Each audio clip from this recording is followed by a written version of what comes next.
Hey, it's Tori, and welcome back to my channel.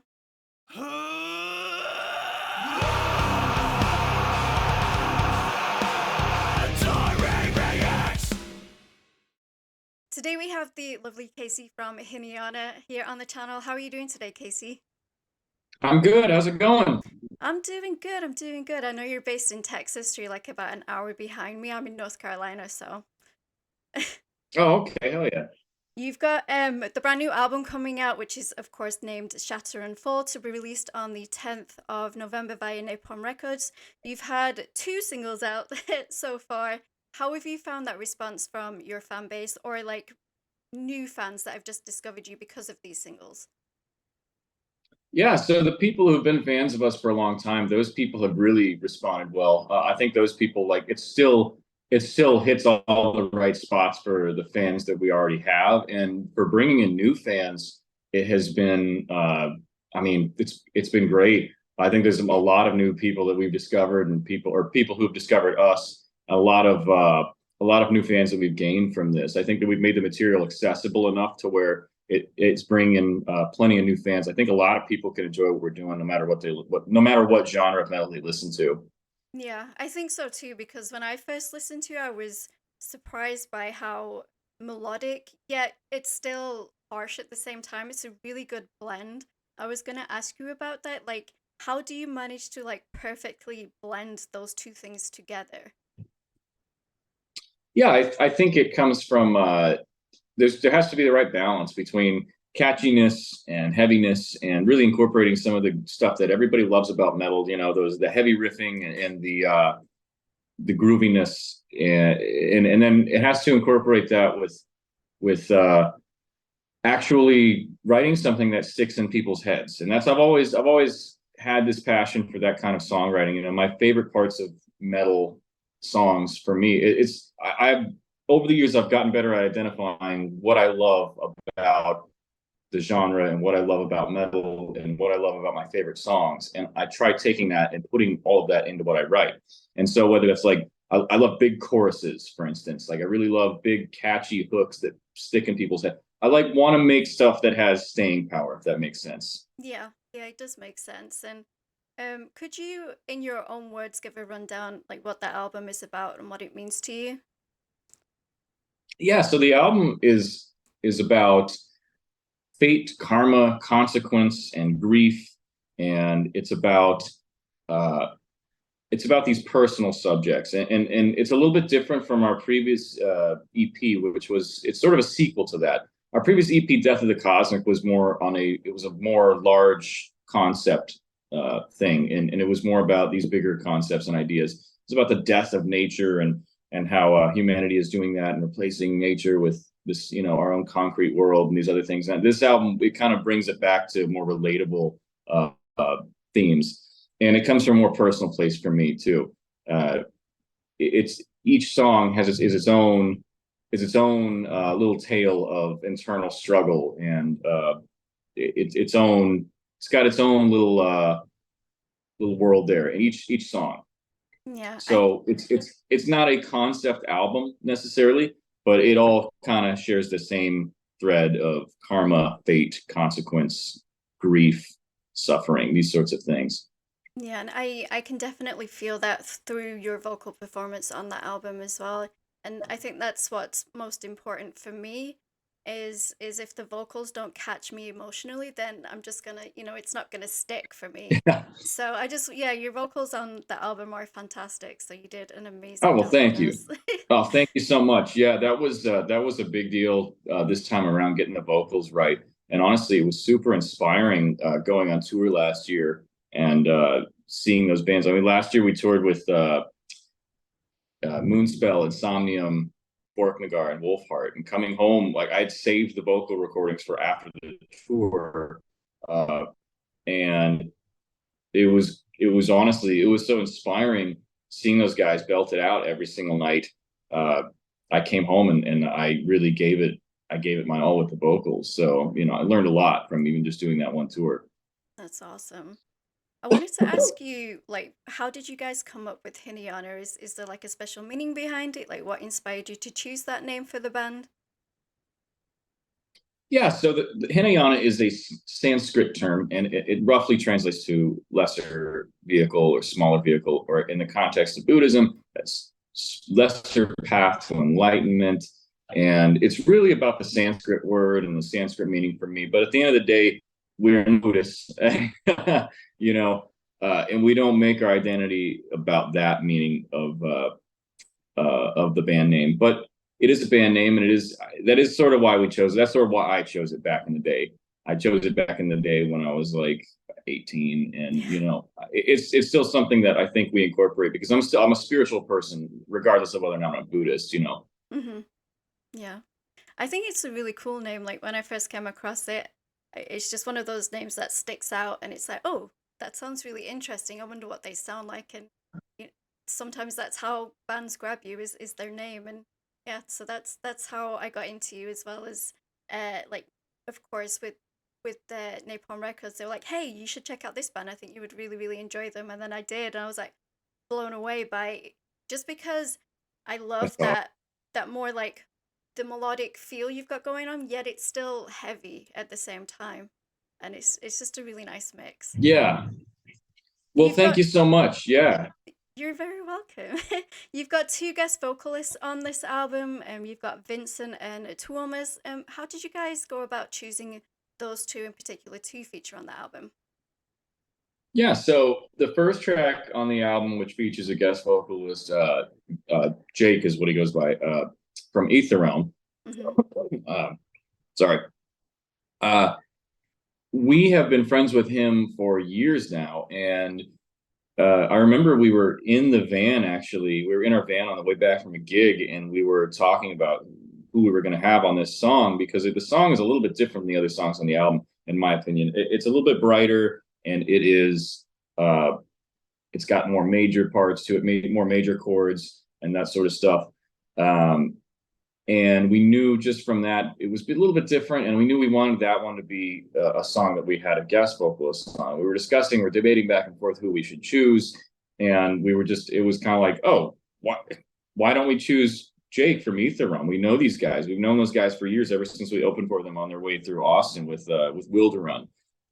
um, and so I reached out to him, and he was glad to do it, and he killed it on that song. And honestly, I love the way, like, I wanted someone on that track whose vocals were going to contrast with mine. Like, his register is up here, whereas mine is a little bit further down here. Mm-hmm. And like, there's a great back and forth that goes on that track, and I'm really happy with how it turned out. Sorry. And Tomas, we actually wanted Tomas and he's on the track "A Tide Unturning," for those who don't know. We wanted him on our EP last time, on our last release, but it just didn't work out scheduling wise. And he had just come back from a South American tour, and I think he was kind of sick, and it didn't work out scheduling wise. And we chose a different guest vocalist. We actually chose Tony from the band Hanging Garden, a very awesome band for those who haven't heard them. Definitely check them out if you haven't already. So we knew we wanted him on our next record, this album, Shatter and Fall. And we actually we approached him about it when we were opening for them, when they were coming through with Flesh God Apocalypse. So it was like a perfect little conversation we had, and it was just, oh yeah, definitely, we'll make it happen. So like a month later or so, he was recording it for us, and he killed it. And honestly, like, his music has been such an inspiration for me that it was so cool to share a track with someone whose music I'd been listening to since I was in high school. So that was an awesome experience. And I think that some of it's the parts of his on that song are kind of reminiscent and nostalgic to me, of like listening to that, because it kind of reminds me of some of his older material from like Black Sun, Eon, and Dawn of Solace. Yeah, well, that leads me perfectly into my question about who or what inspired you to get into music yourself. Yeah, so my father is a musician and a singer-songwriter. He has a country western swing band, so worlds apart from what I do. But he's been doing music for like nearly 60 years now, actually. Wow. I was actually just talking to him about that last night. Yeah, he's been doing music for a long damn time, and so there were always guitars and music gear in the house for me to mess with and noodle on, and stuff like that. And so really he was a big inspiration. You know, I grew up spending a lot of nights in honky tonks listening to him do his thing here in Texas. Mm-hmm. And really, you know, it wasn't until I started getting a little older though that I wanted to be like a musician, or even got into music. I started with, you know, some of the classic stuff like Aerosmith and AC/DC and that sort of stuff.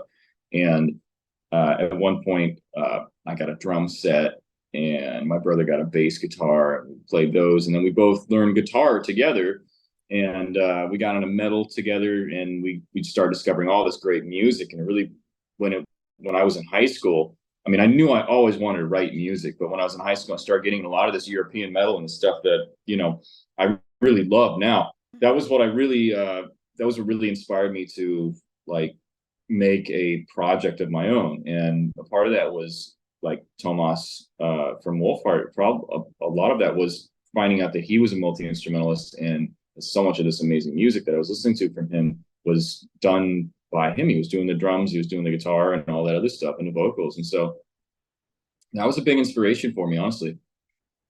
That's really, really cool. And the fact that you also got to tour with them as well. I bet that like Yeah. a full round circle moment for you. Oh, absolutely. Yeah. It was awesome getting to tour with them last year, and we're gonna be hitting the road with them in what, 10 days now as of recording this. So Yeah. yeah, we're about to do it again on their first headlining tour ever. And he's actually uh brought back his old band Before the Dawn, which is another one of those bands that I listened to in high school a lot. And so being able to tour with them as well is just, it's such an awesome, like you said, full circle moment there. Y- you you just brought it up. You're about to head out on your European tour. Like, how are you feeling? Are you excited? Are you nervous? Like I'm sure there's a bunch of feelings because there's so much that goes Oh into yeah, touring. definitely. Yeah, definitely excited. Definitely also a little nervous. There's a lot of going to Europe is a big undertaking, no matter which way you slice it. Um, and it's our second European tour, but it is it's still going to be a lot of there's still a lot of logistical stuff to take care of and to figure out. And that's some of that stuff you figure it on the road. Some of that stuff you just have to, you know, uh, plan ahead for. And it's been stressful, but it's getting easier the closer we get to the closer we get to the day we fly out. But definitely getting a little bit, you know, antsy to hit the road now. But yeah, no, I'm excited. I'm very excited. It'll be nice, and it'll be awesome touring with this new album. And the album actually is released on November 10th, which is, we're out on the road on that day. So Yeah. that'll be awesome. Yeah, And it's kind of perfect for us. I was gonna say you have a show on the day that the album is released, so it's kind of like an album release show, if you will, in a way. Yeah, I think so. I think we're gonna view it like that when we're out there. It's definitely gonna be an exciting night. We're gonna make sure to celebrate. You absolutely should, and get that crowd involved, and just hype it up. Hey, the album's released today. It's a special day for us, and you're here for it, and it'll be amazing. um, Funny thing too is it's actually I believe, if I'm not mistaken, it's our, I know we have two birthdays on the tour, and they're back to back. And I believe our guitarist's birthday, Eric, I believe it's his birthday on the release day of the album as well. oh And wow, then the very next day is our drummer Daniel's birthday. So we've got a lot going on at once, a lot to celebrate there, you know. that's really really cool. It's gonna be awesome if you could like do something like all together for everything, the album release and the two birthdays in like that one show. That would be something. Yeah, that would be great. Yeah, I'll have the crowd sing happy birthday too, along with it. Yeah. Oh, which song on that album do you think was like the most challenging for you to write and to sing or play on? Oh, that's a good question. Most challenging one to write. You know, this is a great question because there are multiple songs on the album that stem from old ideas, essentially, or ideas that like are not necessarily old, but they're from when I was writing for Death of the Cosmic, which was our previous EP. And so there are some ideas from the very beginning that were really tough to finish and put together, and didn't get put together until like the very last like bit of writing for the album. And a few of those songs are, I would say, Slowly Light Collides was kind of one of those. Spirit and Matter was a song that I really, that was one that I took my time with, because I really, there, I was just kind of not entirely sure which direction I wanted to go with that one until the end, because we had sort of some of these older ideas, and then we had sort of a direction we were trying to go in, like style wise, like stylistically, we're trying to evolve. And so incorporating some of those new elements and the new style stuff into some of the older ideas that were still worth making into full songs. Those were sort of tough to write. And then honestly, the track featuring Tomas, A Tide Unturning, that was one of those ones that that one, I took my sweet time with that one too. That was a lengthy process, but you know, I like to take my time with these. You know, I don't want to half-ass anything. And that was one of the things about writing this album that was really a big goal, is no filler tracks. Every song we stand by. Every song could be a single in our opinions. It was really tough to choose the singles because of that. I mean, like, we didn't want any filler or any fat on this album, and that was one of the reasons that it took so long to write too. Was just because every song was like a full ass effort, you know. Yeah. And you can hear that because I have had the privilege of hearing the album early, and like from one song to the next day. It's not, because sometimes on albums you'll get a song and you're just like, it's okay, you know, you can tell it's just like a, like you say, a filler song. But with this album, there's like nothing where I feel like I want to like skip past it or anything. I'm like, I just want to immerse in the whole album from beginning to end. And you know, I just wanted to praise you and the guys on that as well. It's such a brilliant album from start to finish, and I love the way that you guys have like laid out the list as well, the songs, and how you put them in that order, like how they flow from one to the other. Well, thank you. Yeah, no, I really appreciate that. Like, I think that that was the goal. And honestly, yeah, like you said, like there are so many albums I would listen to growing up and listen to as a teenager. I'd love like this band, and I would listen to their new album, and I would kind of be disappointed because they would release their singles, and then those turn out to be the only songs that really were you could hear that were like worth a damn. You know, that happens a lot, and that's kind of not nice to say, but it happens. And you know, you can hear when there's songs on the album, you're listening to it and you're like, okay, this was written in the back of a tour bus, you know, or this was like not this was not given a full attention. This wasn't given the same treatment as the single was. And I didn't want any of that on this album. I definitely didn't. You know, and it's not always the band's fault when something like that happens, because like some labels will give them time constraints and Yeah. deadlines and stuff like that, and so they have to put stuff together. I totally get that. This album we really wanted to take our time with though, and we really we yeah, like I said, we stand by every song, and every song we enjoyed writing and recording, and yeah. So I appreciate the positive words and the kind words about that. Yeah, So what I'm does glad that your you enjoyed the album. I did. I really loved it. Like I refreshed myself on it this morning. I was just like, this is brilliant. Like I'm excited to talk to you about it, and I wanted to know what your creative process was like with writing. Is it something that you just get randomly throughout the day, or is it something where you have to sit down and you have to focus? Some It really depends on what part of the writing process I'm in. Uh, when I'm coming up with initial ideas, sometimes it's best to sit down and just force myself to mess around on my guitar and on my computer. And oftentimes it just begins with me like I'm not even playing like a distorted guitar line. Like I'll just be like kind of noodling around maybe with a clean guitar line, and then I'll do some pads, some strings, like some of the melodic stuff, like the chords underneath it. And then maybe I'll find something that I really like or something that speaks to me with that. I'm like, okay, and maybe I'll add some of those heavy guitars back into that, and I'll have to force, so that part of the process I'll often have to force myself to sit down and do.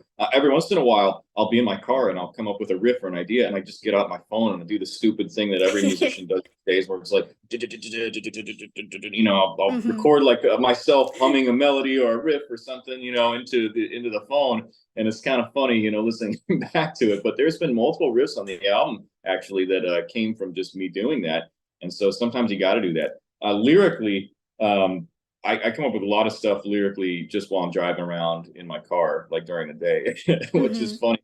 And I wish I had like a guitar in my car that I could like whip out and just riff on or record something on, because every once in a while I get the inspiration while driving. But lyrically, that seems to be one of those things where I can actually like write it down when I'm driving and stuff, or write, I get to a stoplight and I'm like, okay, yeah, I can write this out. But yeah, that's sort of the creative process. Well, just, I mean, thinking of you like when you're doing recording it, it's just like when fans get the album and then they're like singing along to the guitar Yeah. solo or something, which we all do. We all like, especially when we get to know a song and we're familiar with it and we know what's coming, and so you're not alone in that. I'm not going to keep you too much longer. I just wanted to know if you had any like last words of thanks or anything for your fans that are watching this, or for new people that are discovering you through this new album. Yeah, yeah. Well, to everybody out there who's been commenting and giving us praise online, we really appreciate that. That means the world to us, honestly. And it's been awesome seeing all of you guys' positivity and reactions to the music, including yours. Your reaction video was awesome. That was really Thank cool you. to see. And we just want to say thank you, and also that for those of you in Europe, we will see you out on the road in November next month. And next year, we would love to do a United States or North American tour. So prepare yourselves. We're gonna try to put that together. Uh, but yeah, other than that, if you're just getting into the band, or you're just listening to this interview right now and you've never heard our music, I think that there's a little bit of something for everybody on the album, no matter what kind of metal you're into. So definitely check it out. And the new album drops November 10th. And yeah, thank you all. Well, thank you so much, Casey, for your time. I know you're busy. Everybody, of course, I will leave Hinayana's links down below in the description, along with that pre-order link where you can order the album right now. Also, if you are in Europe and you are wanting to see Hinayana, get those tickets. Do it. You'll not regret it. But thank you so Oh much, yeah. Casey, for your time. I appreciate you. Oh, thank you so much for having me. Bye, guys. Don't forget to like and subscribe to become a Taurian. Speaking of becoming a Taurian, all of my social media links and my Discord link are down in the description. We'd absolutely love to have you come hang out in the Discord community, and I will see you guys in the next video. Rock on.